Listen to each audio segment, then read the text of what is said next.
మంచిది. ఈ దినం పరిశుద్ధాత్ముడు మీతో పంచుకోమని, మనందరితో పంచుకోమని నా హృదయాన్ని పురికొల్పిన ఓ దివ్యమైన సందేశం. దండు దిగినా అతడు భయపడడు. ఎందుకు విన్నారా? దండు దిగిన చాలాసార్లు మనిషి జీవితంలో చిన్న చిన్న సమస్యలకే కలవరపడిపోయి, ఈ బ్రతుకు బ్రతికే కంటే నేను చచ్చిపోతే మంచిది కదా, ఎవరి కొరకు బ్రతకాలి, ఎందుకయ్యా చావాలనుకుంటున్నావు, నన్ను ఆవరించిన కష్టాలు అంత భయంకరమైనవండి, ఒకటా రెండా, పదుల సంఖ్యలో సమస్యలు నన్ను ఆవరించాయి, ఈ శ్రమల తాకిడితో కొట్టబడి నలగొట్టబడి ఇలా బ్రతికేదానికంటే చస్తే మంచిది కదా అని చిన్న చిన్న సమస్యలకే, కొన్ని సమస్యలకే తల్లడిల్లిపోతూ ఆత్మహత్య వైపు వెళ్తున్న దినాల్లో బ్రతుకుతున్నాం. మీకు నాకు మనల్ని ఆవరించినట్లుగా ఈ భక్తుడిని కొన్ని సమస్యలు కాదు, దండులాగా సమస్యలు అతన్ని ఆవరించిన, దండు దిగిన అతని గుండెల్లో దడపొట్టలేదు. బహుధైర్యంగా బ్రతికాడు. ఎవరైనా ఎందుకు ఆయన అంత ధైర్యంగా ఉన్నాడు, ఎవరైనా అని అడగాల్సిన అవసరం లేదు. టకమని మీకు గుర్తు వస్తుంది. ఎవరు చెప్పండి? దావీదు గారు. చూడండి, కీర్తనల గ్రంథం భక్తుడైన దావీదు గారు మాట్లాడుతూ 27వ కీర్తన మొదటి 3 చరణాలు నేను చదువుతాను. యెహోవా నాకు వెలుగును రక్షణయ్యున్నాడు, నేను ఎవనికి భయపడుదును? యెహోవా నా ప్రాణదుర్గం, ఎవరికి వెరుతును? నా శరీర మాంసము తినుటకై దుస్తులు నా మీదకి వచ్చినప్పుడు, నన్ను బాధించు శత్రువులు నా మీదకి వచ్చినప్పుడు, వారు త్రొట్టిల్లి కూలిరి. నాతో యుద్ధము చేయుటకు దండు దిగినను నా హృదయము భయపడదు. నా మీదకు యుద్ధము రేగినను దీనిలో నేను ధైర్యమును విడవకుందును. దైవజనమా, దేవుని మాటలు కొన్నిసార్లు చదువుకోవటానికి బాగుంటాయి. దావీదు భక్తుడు ఎంత విశ్వాస వీరుడో కదా అన్నట్లుగా మనకు అనిపిస్తాయి. అదే సమస్య మన జీవితాల్లో మనకు వస్తే మాత్రం తల్లడిల్లిపోతాం. దావీదు జీవితంలో దావీదు భక్తుడు మాట్లాడుతూ, నా శరీర మాంసములు తినుటకై దుస్తులు రేగి, నన్ను చంపటానికై దండు దిగి నా చుట్టూతో ఆవరించిన, ఇంకో కీర్తనలో ఉంటాడు, 10,000 మంది సైన్యము దండెత్తి వచ్చి నా చుట్టూతో మోహరించిన, యుద్ధం రేగిన, నేను భయపడను, నేను ధైర్యాన్ని విడవను అని మాట్లాడుతున్నాడు.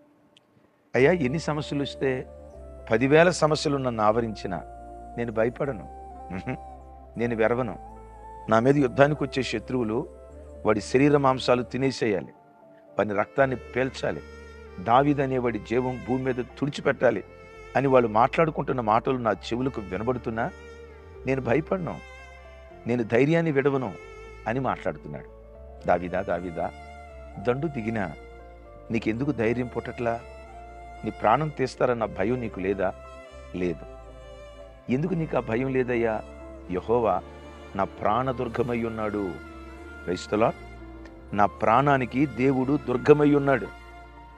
దావీదు ప్రాణాన్ని అబీగయిల్ చెప్తుంది కదా, దావీదు ప్రాణాన్ని దేవుడైన యెహోవా తన జీవపు మూటలో దాచి ఉంచాడట. దావీదు చెప్పకనే చెప్తున్నాడు, దేవుడు నా ప్రాణం చుట్టూతా దుర్గంగా ఉన్నాడు. ఎవడైనా నా ప్రాణం తీయాలంటే ముందు ఆ దుర్గాన్ని దాటాలిగా, ఆ దుర్గాన్ని బ్రద్దలు చేయాలిగా. దేవుని దాటగలిగిన నరుడెవరు? దేవుడనే దుర్గాన్ని బ్రద్దలు చేయగలిగిన నరుడెవరు? దావీదు దండు దిగిన ధైర్యాన్ని విడవను అని ఎందుకన్నాడో చెప్పమంటారా? తన ప్రాణానికి దేవుడు అంత భద్రత ఇచ్చాడు అన్న సంగతి దావీదు ఎరిగాడు. ఈరోజు వాక్యం వింటున్న తమ్ముడా, చెల్లి, దుష్టులు నా శరీర మాంసాలు తినుటకై పరిగెత్తుతున్నారు అన్నట్లుగా నీ జీవితంలో నీ శరీరాన్ని ఏలుబడి చేస్తున్న దీర్ఘకాలిక వ్యాధి, నువ్వు చస్తావు, తొందరలో నీకు మరణం ఉంది, అకస్మాత్తుగా ఇలా నిన్ను ఆవరించిన రోగాలు మరణ భయాన్ని నీ గుండెల్లో పుట్టిస్తున్నాయా? రోజు రోజుకు నీ శరీరాన్ని అద్దంలో చూసుకున్నప్పుడు క్షీణిస్తా ఉన్నట్లుగా నీ ముఖాన్ని చూసి నేను ఎక్కువ కాలం బ్రతకనేమో అని కలవరపడుతున్నావా?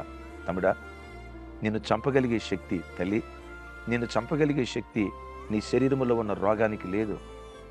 ఏ శత్రువుకు నిన్ను చంపగలిగే శక్తి లేదు. ఏ రోగానికి, ఏ చీకటి శక్తులకు, ఏ మాంత్రిక తాంత్రిక శక్తులకు నిన్ను చంపగలిగే శక్తి లేదు. ఎందుకో తెలుసా? నీ ప్రాణానికి దేవుడు దుర్గమై ఉన్నాడు. ఆమేన్. చుట్టూతో ఎన్ని సమస్యలు ఆవరించినా ఈ వాక్యం వింటున్న నీ బ్రతుకులో నేను అనామకుడిని కాదయ్యా, నేను అనాథను కాదయ్యా, దేవుడే నా ప్రాణము చుట్టూతో దుర్గమై ఉన్నాడు అన్న ఆ ఒక్క ధైర్యం నువ్వు తెచ్చుకుంటే అద్భుతం. దండు దిగినా నీకు దడపొట్టదు. ధైర్యంగా దేవుని సన్నిధిలో నువ్వు నిలవబడగలుగుతావు. మన ప్రాణాన్ని దేవుడు తన చేపపు మూటలో దాచాలంటే, మన ప్రాణానికి దేవుడు అంత భద్రత ఇవ్వాలంటే మనం కూడా ఎలా బ్రతకాలో దావీదు ప్రాణాన్ని తన చేపపు మూటలో దాచటానికి కలిగిన కారణమేంటో అబీగయీలే చెప్తుంది. చూడండి ఆ మాట. సమూయేలు మొదటి గ్రంథం చూడండి. సమూయేలు మొదటి గ్రంథం 25వ అధ్యాయం 28 29 వచనం. నీ దాసురాలనైన నా తప్పు క్షమించుము. నా ఏలినవాడవగు నీవు యెహోవా యుద్ధములు చేయుచున్నావు గనుక నా ఏలినవాడగు నీకు ఆయన శాశ్వతమైన సంతతినిచ్చును. నీవు బ్రతుకు దినములన్నిటిను నీకు అపాయము కలగకుండును. నిన్ను హింసించుటకైనను నీ ప్రాణము తీటుకైనను ఎవడైనను ఉద్దేశించిన ఎడల నా ఏలినవాడగు నీ ప్రాణమును నీ దేవుడైన యెహోవా యొద్దనున్న జీవపు మూటలో కట్టబడును. ఒకడు వడిసెలతో రాయి విసిరినట్లు ఆయన నీ శత్రువుల ప్రాణమును విసిరివేయును. దేవునికి మహిమ కలుగును గాక. ఏమండి, అబీగయీలు దావీదును చూసి మాట్లాడుతుంది. అయ్యా దావీదా, నీ ప్రాణాన్ని దేవుడు తన చేవపు మూటలో దాచాడు. ఎవడైనా నీ ప్రాణాన్ని తీయాలని ప్రయత్నం చేస్తే వాడి ప్రాణాన్నే ఒకడు వడిసెల్లో రాయి విసిరేసినట్లుగా వాడి ప్రాణాన్ని దేవుడు విసిరేస్తాడు. నీ బ్రతుకు దినములన్నిట ఏ అపాయము నీకు కలగదు అంటది. నా చేతులెత్తి బిడ్డలారా, మిమ్మల్ని దీవిస్తూ ఉన్నాను. ఈ భూమి మీద మీరు బ్రతికిన దినములన్నిట మీకు ఏ అపాయం కలగకుండును గాక. మీ పిల్లలకు ఏ అపాయం కలగకుండును గాక.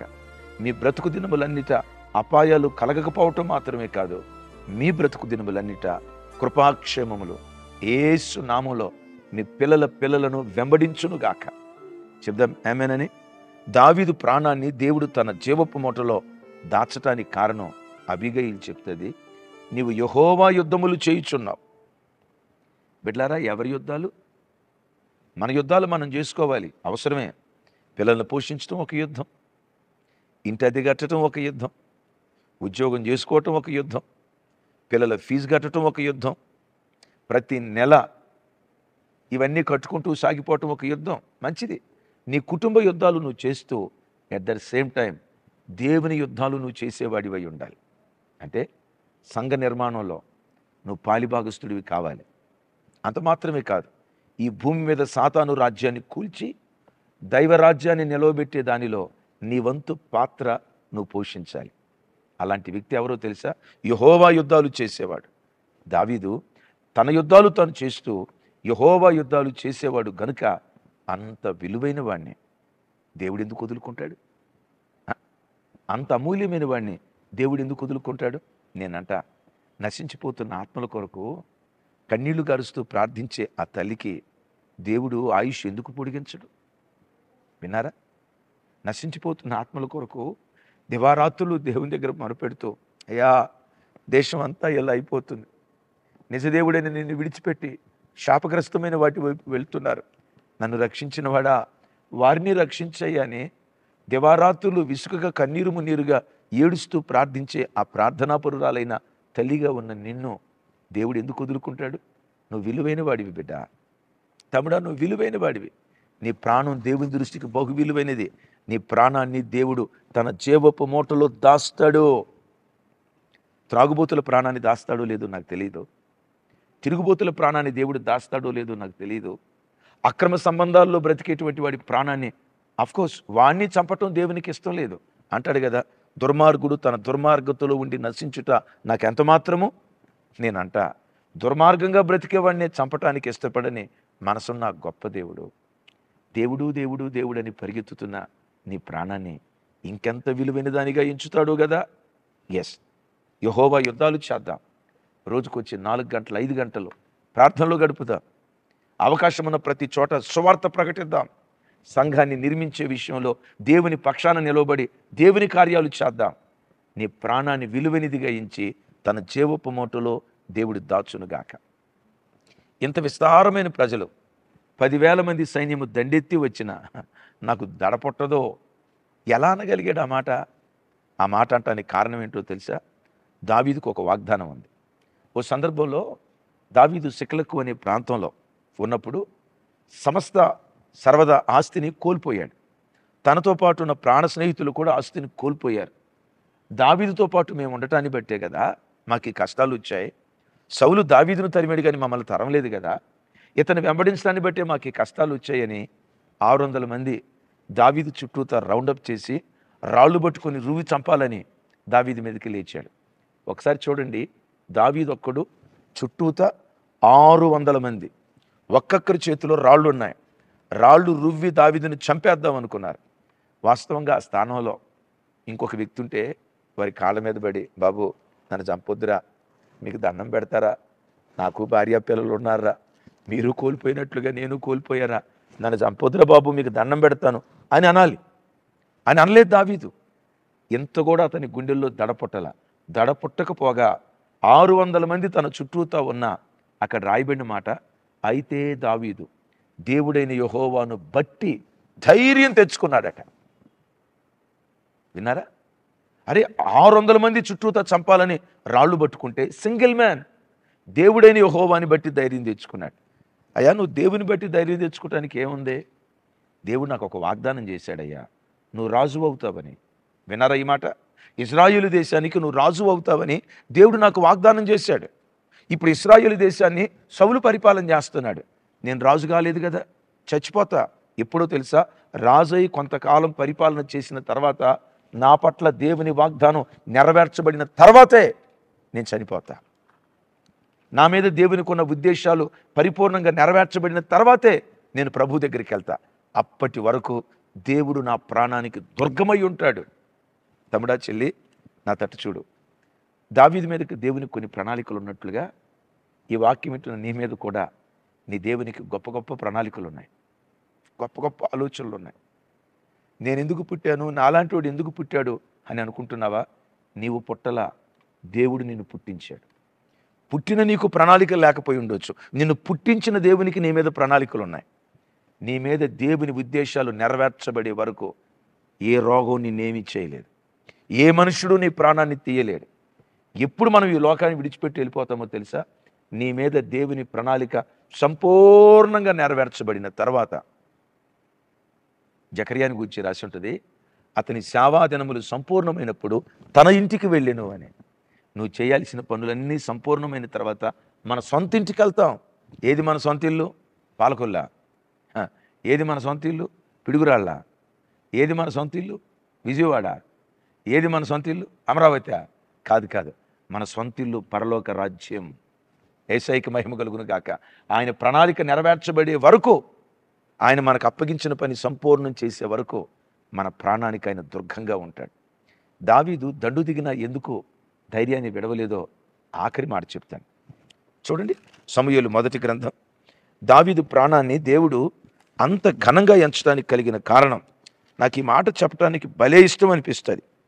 సమూయేలు మొదటి గ్రంథం 26వ అధ్యాయం 24వ వచనం. చిత్తగించుము, ఈ దినమున నీ ప్రాణము నా దృష్టికి ఘనమైనందున యెహోవా నా ప్రాణమును తన దృష్టికి ఘనముగా ఎంచి బాధలన్నిటిలో నన్ను రక్షించునుగాక. వినారా ఈ మాట?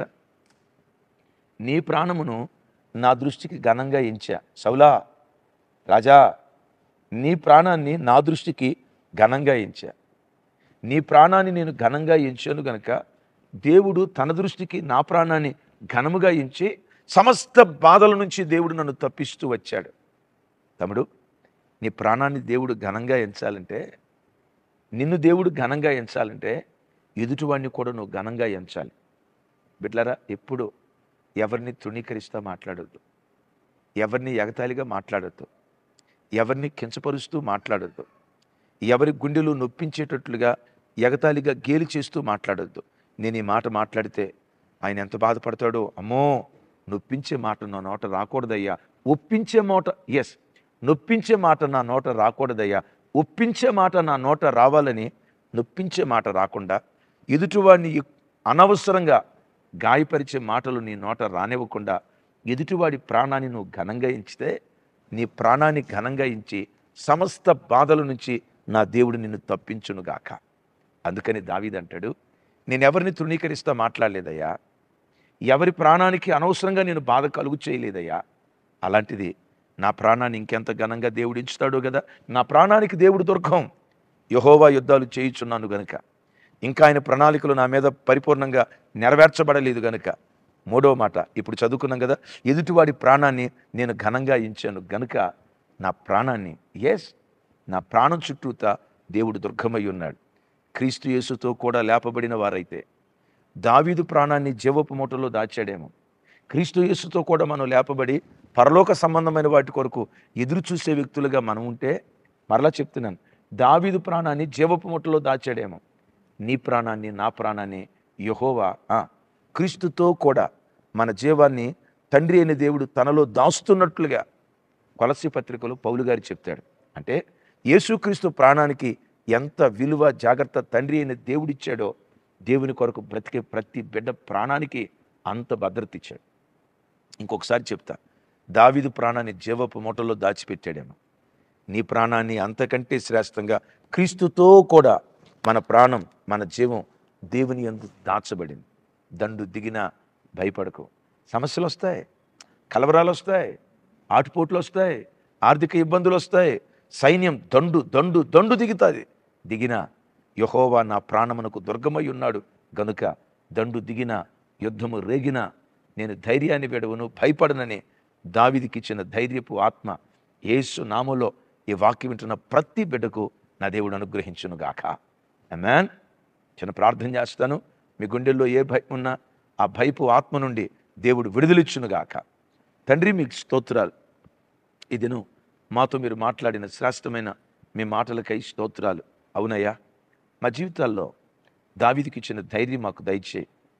దావీదుకి ఇచ్చిన భద్రత కంటే శ్రేష్టమైన భద్రత మీ రక్తంతో కడగబడిన మాకు మీరు ఇచ్చారు. దావీదు ప్రాణాన్ని జీవపు మూటలోనే దాచారేమో, మా ప్రాణాన్ని క్రీస్తుతో కూడా మీ అందు భద్రంగా దాచినందుకు స్తోత్రాలు. బిడ్డల గుండెల్లో ధైర్యాన్ని మీరు పుట్టించుదురుగాక. ఎవరు భయంతో, కలవరంతో ఈ వాక్యం వింటున్నారో వారి జీవితాల్లో భయ విముక్తి శిలగా మీరు ప్రత్యక్షమై వారి గుండెలను ధైర్యంతో మీరు నింపుదురుగాక. యేసు నామం పేరిట ప్రార్థించి స్తుతించి పొంది ఉన్నాను తండ్రి. తండ్రి అయిన దేవుని ప్రేమ, కుమారుడైన యేసుక్రీస్తు వారి దివ్య కృప, పరిశుద్ధాత్మ దేవుని సహవాసం మనకు సకల పరిశుద్ధులకు సదా తోడయుండి నడిపించునుగాక. ఆమేన్. ఆమేన్. Thank you.